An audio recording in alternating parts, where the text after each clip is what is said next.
Welcome to the On Our Way Home podcast. The goal of On Our Way Home is to encourage you to keep taking steps with Jesus, with a good local church, and with a few close friends so that we will stay on Jesus' path, a path of truth which leads to life with the Father. Hi, welcome to our podcast today. We're so glad that you're listening and watching to the On Our Way Home podcast. I'm joined today, by the way, I'm Ryan, and I'm joined today by my friends Garrick and Anna. Hello. And you guys have been in the podcast before. Yeah. And now we're back. We're back, yeah. And this is our first 3-camera shoot, so da-da-da-da. Yeah. Fancy. Yeah. And of course it went well setting it up, and I hardly had any troubles whatsoever getting this It only took like 5 minutes, I think, yeah. Right, and quick. Somebody needs to go to the gym because he's lifting cords is causing him to break a little bead of sweat on his forehead. But today, speaking of work, we're talking about pleasure, work, and wisdom equals zero. Mm-hmm. We're going to try not to be depressed as we get into Ecclesiastes, but it's a very real, very honest look at life, right? Yeah. So Solomon is the author. He's the preacher. He's going to be teaching us stuff that he learned through his life. And Anna, do you want to go ahead and read the first few verses? We'll be in Ecclesiastes chapter 2 today, so just kind of working through Ecclesiastes chapter 2 and seeing what Solomon is going to try and teach us today. Yeah. Mm-hmm. All right, so verses 1 through 3. I said in my heart, come now, I will test you with pleasure. Enjoy yourself. But behold, this also is vanity. I said of laughter, it is mad, and of pleasure, what use is it? I searched with my heart how to cheer my body with wine, my heart still guiding me with wisdom, and how to lay hold on folly, till I might see what was good for the children of man to do under heaven during the few days of their life. Yeah, so he's going to test, he's checking out and testing pleasure here. So he is in a unique situation. Mm-hmm. Can you imagine being a guy that has all the money that you would ever want? So then you could test.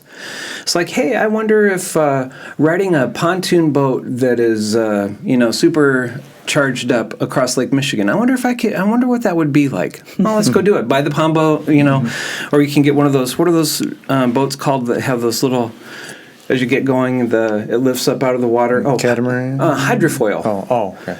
Yeah. So imagine I say I'll just buy a $10 million catamaran or a hydrofoil and see how long it takes me to get across Lake Michigan, and if I have fun doing that. Yeah. Okay, test over. How did it go? And so that's what he really is doing here. Sometimes in life we can live for the next big thing. Mm-hmm. So what are some of the next big things that people might be looking forward to, or that maybe you were looking forward to in life? Like that next big thing to give you a boost or adrenaline or whatever. I think it's easy, especially for younger people, that looking at your future, like growing up and as you're adult, like you go through school, and if you continue on. Sorry, we had a little technical glitch here. No, you're good. My bad. Sorry, can't the have Bible's nice fault. Yeah. Who did that? The Bible. Okay, here we go. The Word of God. Yeah. And we should be up and running right now. There we go. Okay. Yes.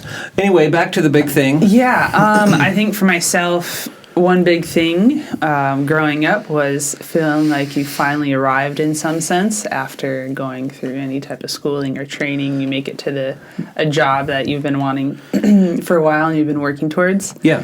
And it's like to have that mindset. It's once you've fully arrived, it's like, okay, wait, what's the next big thing? Mm-hmm. Not a healthy mindset to have, but very easy.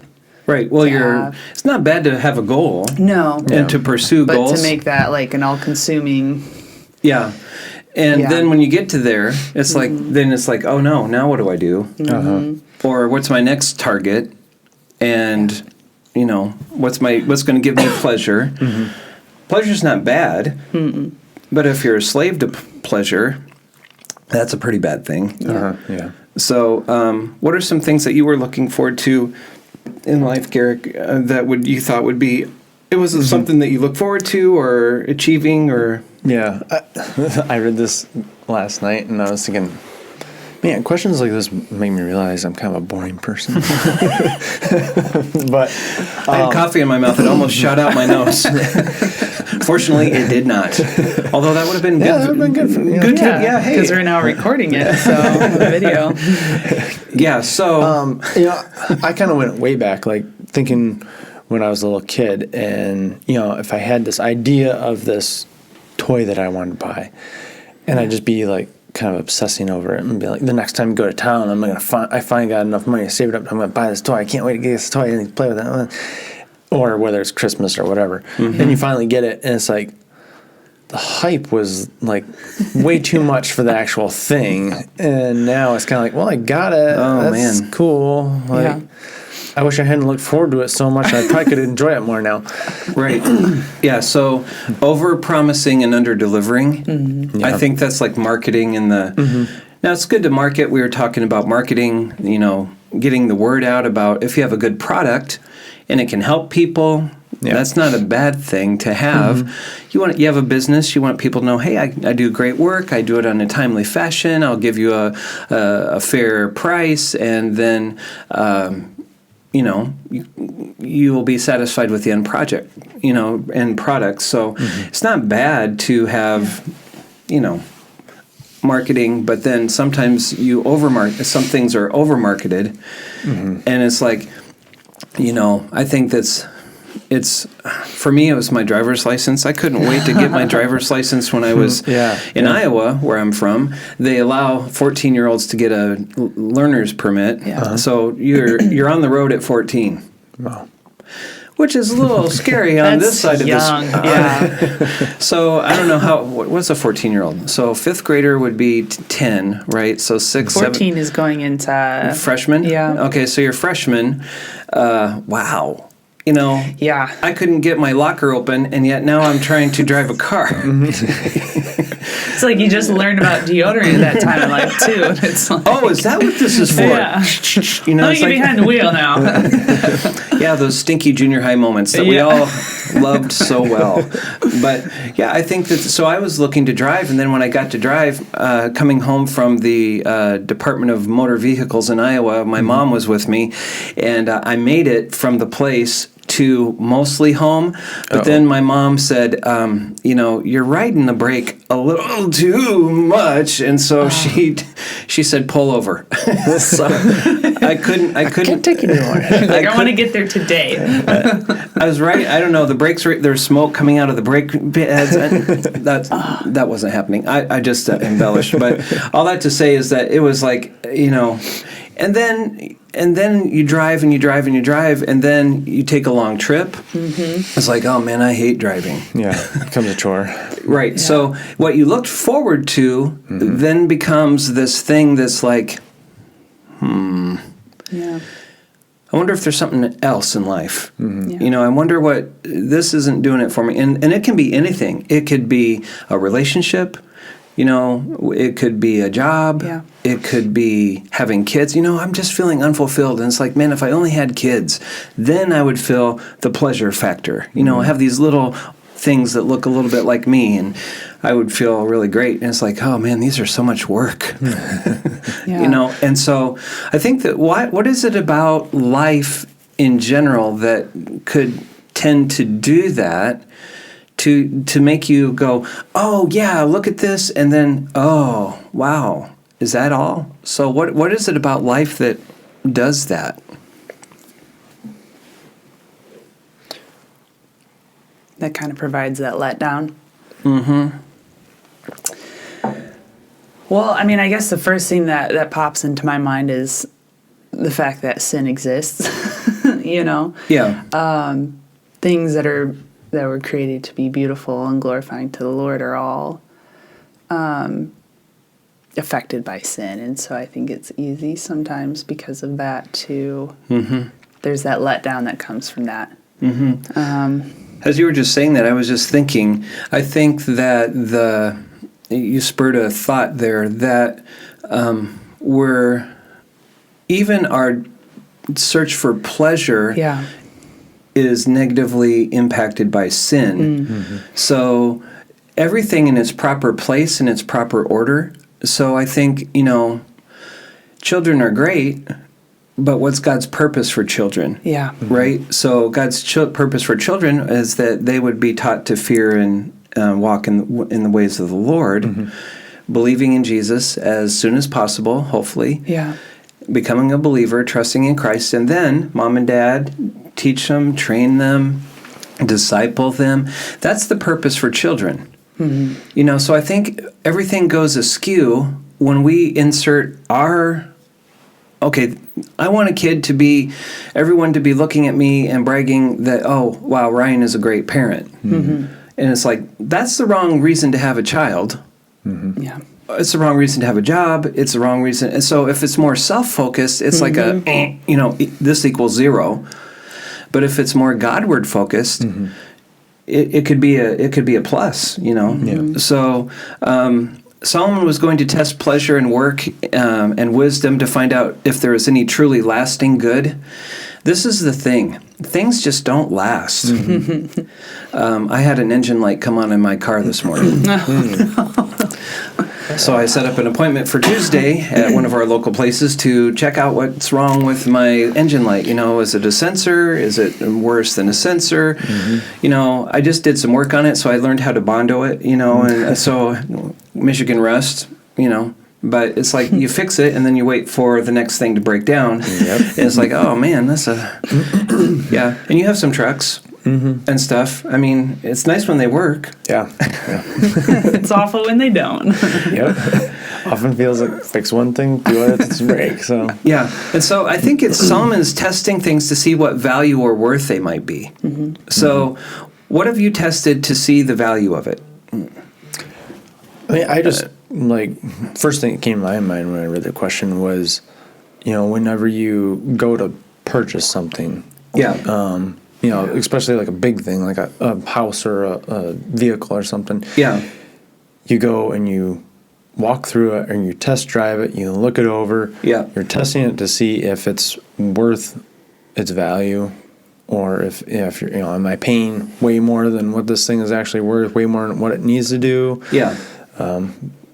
So that's kind of the first thing that came to my mind as far as testing things. Yeah, you're going to kick the tires, slam the doors. Maybe if you have somebody who knows engines, it's like, hey, man, can you come over and take a look at this car and see what's going on with it? Because I definitely don't want to buy something that's not not there. Yeah, so there's other things. What have you tested to check out the value of it, Anna? Well, I mean, it's my car that I just bought a couple months ago. Actually, is that why you were smirking there just a second? Yeah, because last week he came over and it was making a noise, and I'm like, I'm gonna have to buy all this stuff to fix it. And no, just something needed to be ripped off. It was fine. I love those rip-off fixes are great. It's like, no, this little thing was dragging and didn't need to be dragging. Just there. Any noise? Nope, no noise. Yes. So that's good. Yeah. So you test the value of it. And I think that for us, I mean, so when I was a younger kid, so Solomon at the very end of the book says, this is the key to everything. Fear God. This is, it's easy to remember what references is because it's Ecclesiastes 12, 13, and 14. So it's like boom, boom, boom. Fear God and keep his commandments. Yeah. That's it. I mean, if you were told by somebody that the answer to all of life's questions was to fear God and to walk in his ways, I mean, what would your response be? It could, I think, seem simplistic, Is that all? Yeah, but I think those two things take longer than your life here on earth, to even, I mean, it's not something you can fully achieve because of sin on this side of heaven, but it's something that really, it lasts throughout your whole life. But it makes sense because, I mean, those are the very things for which we were created, to be in a relationship with the Lord. That brings about a fear of God, a healthy fear, a respect, not a scary fear. Yeah. And then obeying his commands. It's living in a way that we were created to live in. Before sin had entered the world, and so it seems simplistic, but it's Easy you to spend your say. whole life Yeah. really Right. working. Yeah. It's kind of like the greatest command, right? So the greatest commandment is to love God with all your heart, soul, mind, and strength. Yeah. Well, I'm going to be working on that one Yeah. until, like you said, you could work on it until after you're dead. And you still don't have If, it. yeah, if that were possible. Yeah. You work on it until death, Yeah. and you still won't be there. Because I think that one of the things that we can't change is that we're all creatures made in God's image. So even if you don't like that truth, you may find it to be an inconvenient truth. Yeah. It's true. I think, though, how do I want to say this? I think it kind of causes me to relax, though, a little bit and not stress as much, because especially in our culture, it's about life is doing the next big thing. Yeah. Like, you got to be somebody, you got to achieve certain things. To me, it's like, that's exhausting. Yeah. And you never really get there. Yeah. And even if you do, like Solomon, you find out it's without God, without the fear of God, it's all empty. Yeah. And so to just pursue something in that way, everything in your life to be focused around success or possessions or whatever. Yeah. It is very fleeting, and it's something you can lose very easily. Yeah. Did you ever watch the Pixar movie Cars? Oh, it's been a long time. With Lightning McQueen? And so... Ka-chow. Ka-chow. Hi, if you use Rusty's, you can be just like me. Ka-chow. But there's also the Doc Hudson was the Hudson Hornet. He had 3 piston cups. So he won the national title 3 times, the NASCAR title, whatever it was. And he, Lightning was really wanting those. It's like, man, you've got 3 cups. And he said, they're just an empty cup. It's like, oh, right. So it's everything, left to its own is emptiness. Yeah. But I think even the little things in life with God in it can be really super meaningful. That gives things, I think, purpose, and you experience them in the way that the Lord would have you experience them. Yeah. I was out we have some chickadees that were flying around our house. So this is an example of small things give you hope. A little chickadee was just doing this little chickadee thing. And it got really incredibly close to me. And I was like, dude, I could be... so I held out my hand, and it's like, come here, little chickadee. And I was talking to the chickadee, and it's like, because I wanted to exert Adam's, dominion over creation. Guess who didn't have Adam's dominion over creation? It's like, dude, I don't know you. You're a stranger. Right. I was more picturing a Disney princess. Well, my last name is White, so I could be Snow White out singing to the birds, and it's like, la, la, la. If you sing every morning, maybe they'll start flocking around you. Sing to the birds. It's the best way to deal with grumpy dwarves, right? So, anyway. So I was like, but even that little thing, it was just flitting around. It was doing its business. It was being a bird. Yeah. It was being a chickadee. It was doing its little chickadee call. It was, and it had there's a couple other, and there are other ones that are flying around. It's like, man, that's pretty sweet. Yeah. Get to be a part of creation and one of the things I think that we need to test and see that God is good is, in His Word, test that out. Yeah. We're testing out pleasure. We're testing out experiences. How about testing out God's Word? How about testing prayer? Yeah. Testing prayer with other people. So that's kind of like getting into when I was growing up, you had to drag me to church, How about that? Test out worshiping with God's people together on the day that we gather to worship. Let's go. Let's get there. Let's experience this. Test it. Yeah. And I think that we need to give God a test run. The things that He says bring life, we should probably be kind of checking those out. And if you go to Solomon, the end of the book was, God's kind of right. I was sort of messed up and wrong. And what's our next question that we need to deal with here? Solomon found everything meaningless. he didn't refuse any pleasure, and he found it meaningless. Why do you think that all the pleasures that Solomon sought to find left him with a chasing the wind kind of thing? So you can't chase the wind. Mm-hmm. You can, and you're not, and try and catch it. It's like no. Yeah, but to no avail. Yeah. I think kind of what we mentioned earlier is your motivations behind everything. You can do the exact same things and have a motivation of, like, I'm going to build this company or I'm going to, create this product or whatever it is so that people will recognize me and will think that I'm a great person. Yeah. And at the end of your life, you can build an empire and it really means nothing. Yeah. But if you turn around and your motivation is to do it for the glory of God and to build His kingdom, then you can do this go through the exact same motions, and have something amazing to pass on to other people because you're focused on loving those other people by glorifying God. Where now you built this thing that is touching people's lives in positive ways and creating content or whatever it is for the Lord. Yeah. You can, so building an empire, you're going to probably crush some people on the way if you're just doing it to build the empire. Yeah. But if you're doing it for God, you're going to have, your employees are going to be like, super crying out their eyes when you die, So it's like, oh no, he's gone. He was the one that really, And so if you have your employees praising you, people enjoying what you've done, they've, benefited from your hard work and stuff. What's been a job that you've really enjoyed doing growing up?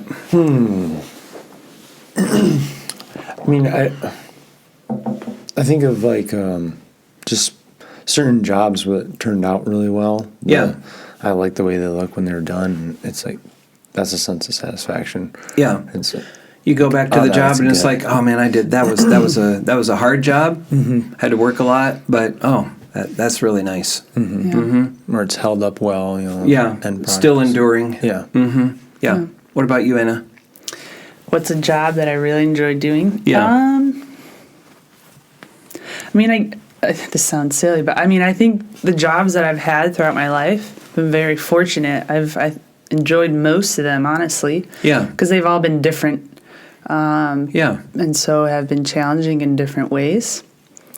I'm trying to think of all that I've done, but yeah. Have you had any particularly hard jobs? Jobs that were like, oh man, this is rough. This is a difficult experience. Mm-hmm. Yeah.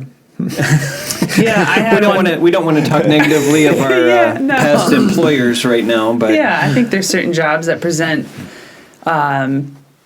more challenges than others, or it might be just the very atmosphere that you're working in can be very challenging. Did you do you ever? And you guys are not from Iowa. Have you ever driven through Iowa? Mm-hmm. Okay, so in Iowa, there's this job in the summertime. It's called detasseling corn. Oh, yeah. So I don't know if have you ever detasseled corn? No. Okay, so in the early morning hours, you get out with a long shirt on the hottest day of the year because the corn will hurt you when corn cuts. So you can get little scratches and cuts in that little blade of the corn ear is like, ow, not the ear, but the whatever. Yeah. Whatever that thing is called. Yeah. So we were detasseling a whole field with a bunch of people hired by Pioneer, and so we were out working. But at that time, MC Hammer had a fresh new song out. And so we were, I know you're going to find this hard to believe, but we had our Sony Walkmans on, going through the field of corn, listening to, I got to pray just to make it today. And so we were doing you can see the MC Hammer, I'm not going to do the dance, but he had those sweet pants with the tight, anyway, it was the 80s. So, so that job was really a hard job, but we made it enjoyable, thank you, MC Hammer, and the other guys that were willing to be stupid while we were doing the job. We still had to do the job well. Yeah. And there's this cute little squeak noise that the tassel makes when it leaves the plant. So you get this all the way down, like a million plants, you're just all day long, and it's like, man, I got to pray just to make it today, So yeah, so there's hard jobs, but we can enjoy them. Yeah. If we're, we were made to work. Yeah. But work was not meant to be our end. Yeah. Our purpose. God's given us the purpose of working. He wants to see us definitely build His kingdom. That's one of our commands. Make disciples of every nation. That's going to be a big job. And so maybe people are working in a lot of different ways, but maybe they're not helping make disciples. So maybe they haven't found their. Maybe that'll be. Why do you think that we want to live to make a difference, to last, to make a legacy, and not to live an unproductive life? Why? Because that was like the big thing in this chapter. Solomon was like, yeah, I'm working hard, but I'm going to leave it to a foolish person who's going to wreck it. Yeah. And so there's this permanence that he was working for. Why did we want you were even talking about it and going back to see the job that was well done. It's like, it's still lasting. Yeah. Why do we want this permanence thing, do you think? I think for one, like, as far as, why do we want to work, and we're programmed that way. We were created that way to create and to build, and everybody wants something to last. We don't want to be here and gone tomorrow, because then you got to do it all over again. It's like my brother brings his sons to Michigan in the summertime to visit during July. And so we'll go down to the beach and work for a couple hours while we're enjoying the water. He's all about projects, my brother is. It's like he would never go to the beach to lay out. Yeah, he's going to go, and we're going to do something down here. So it's the sandcastle competition. And we're working together to build this beautiful sandcastle. Yeah. And so we build it during the day. We take photos of it. Each sandcastle is different, unique. Some's got the moats. Yeah. We build them up, and then we come back later that night, to catch the sunset. And it's like, oh man. Our sandcastle's gone, and it's like, what happened to it? Did some, beach bully stomp it out or something like that? Yeah. It's like, man, I wanted to come back and see it again. And I think that's what we long for in our work. We want to see that was it something of value for people or for God, and what's the lasting impact of that? How do you think that being created in God's image affects our work, wisdom, and pursuit of pleasure? Being creatures made in God's image. I think God, as the ultimate creator, created us to be creators ourselves. Obviously not out of nothing, but, we take resources that He gives us, and, we create art and music and so buildings and whatever, I was. We went to the Sing conference down in Nashville, and there was a really nice presentation by Dr. John Lennox, who is like a mathematician from Oxford. He happens to be related to Kristen Getty. He's her uncle, but he's this mathematics guy, and he talks about the values of what happens when art and music and stuff.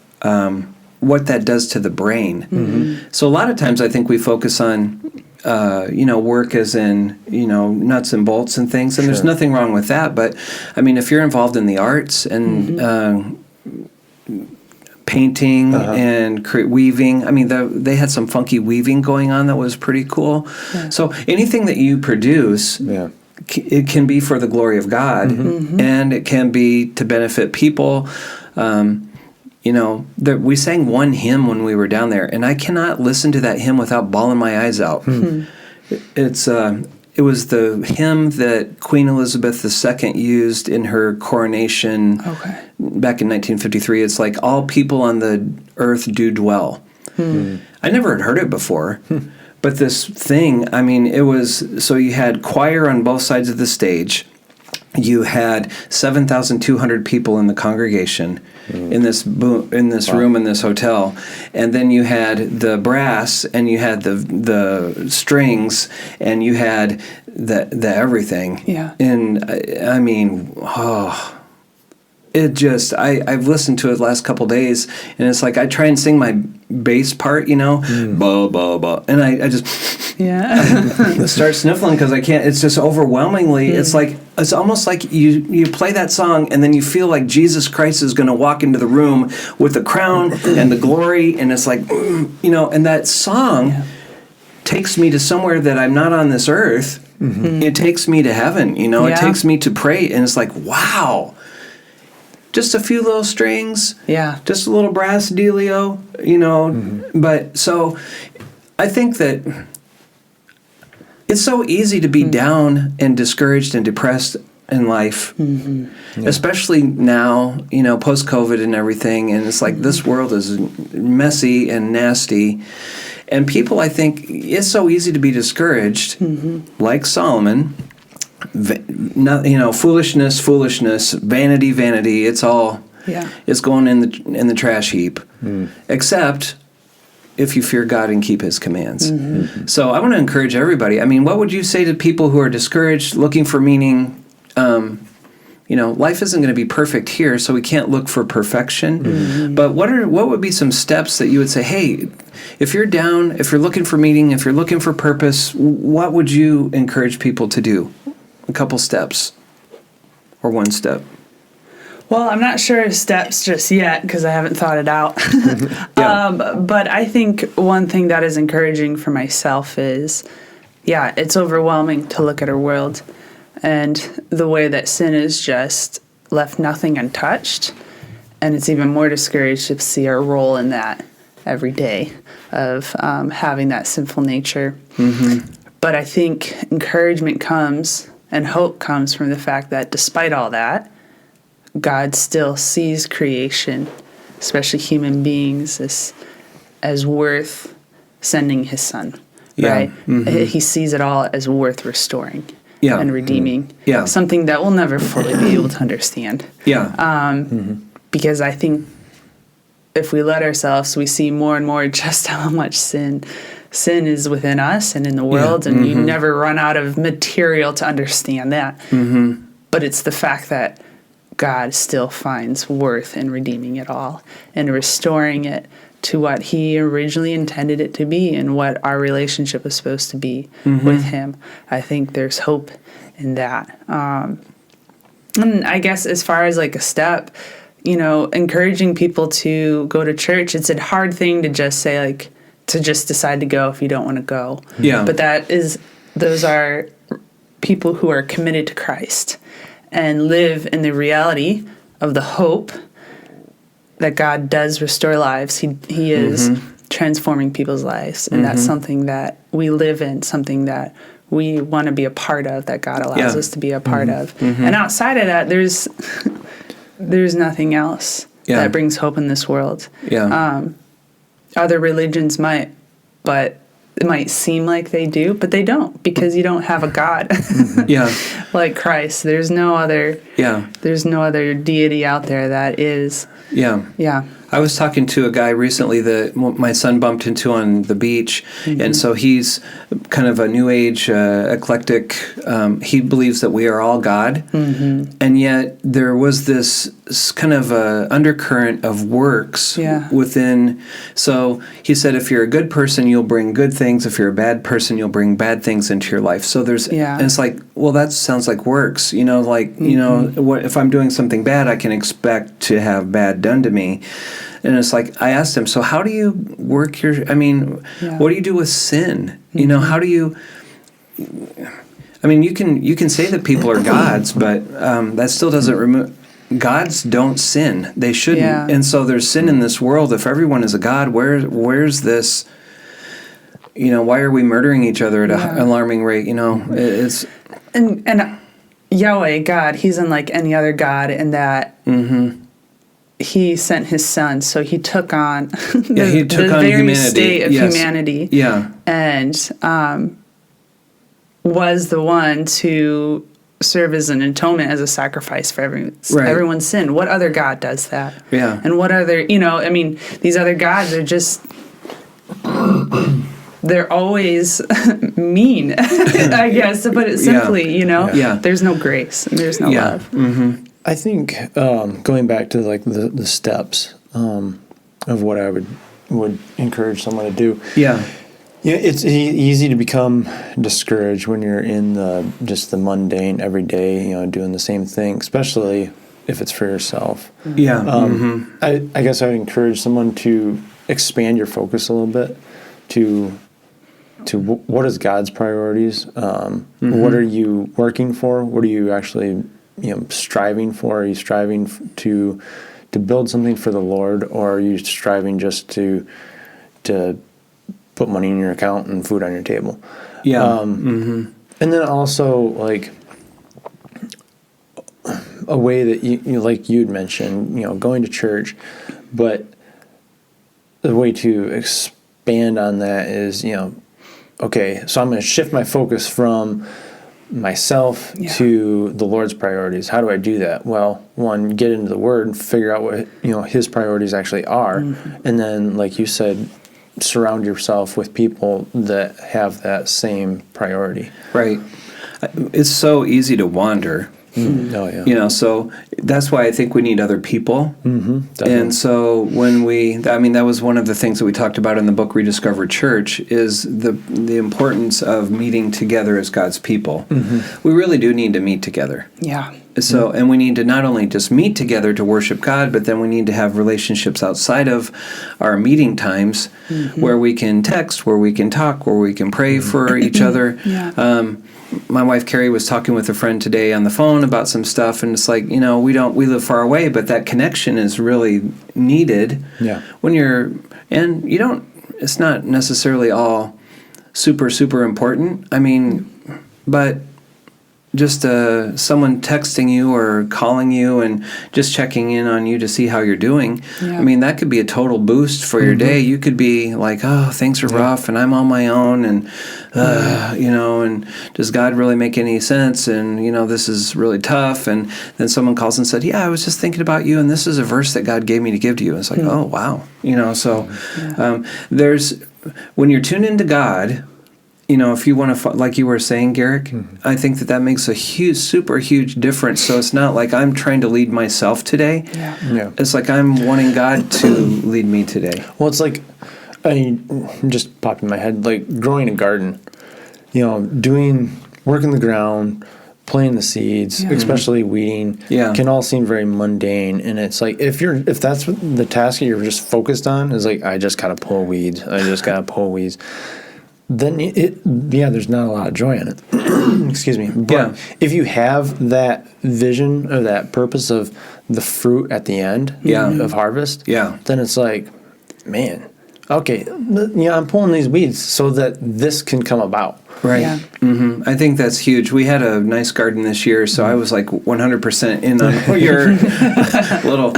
And it's true. There is a lot of work that goes along with it. But when you have all the jars canned down in your basement, you have tomato sauce, you had cucumbers, you had a lot of green beans, that you're able to can and store and enjoy in the wintertime. Yeah. I mean, it's like, this is really nice. And so is it hard work? Yes.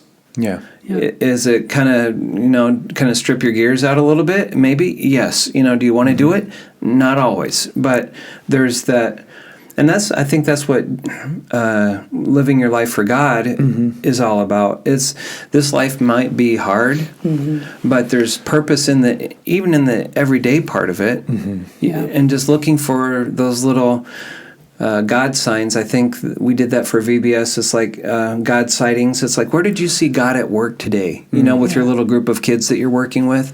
And it was amazing to hear some of the things that the kids found. It was like, oh yeah, I saw God doing and when I was doing dishes. And it's like, really? Yeah, it's like something, or serving, so you find God. I found joy in helping my mom with the dishes. And so It's really cool. Anyway, yeah, it's easy to be depressed, especially if we're living for ourselves, but if we're living for the Lord, I think that that's where we want to go. We want to thank you so much for being a part of the On Our Way Home podcast today. Thank you, Anna and Garrick, for being a part of this. Yeah, thank you. Yep, and be a part of a local church. That was one of our things. Be a part of a small group of friends that can hold you accountable, and that you can hold accountable, and that you can live life together, and then that'll help us as we keep in step with Jesus. So thank you so much for listening and watching today, and we will catch you next time.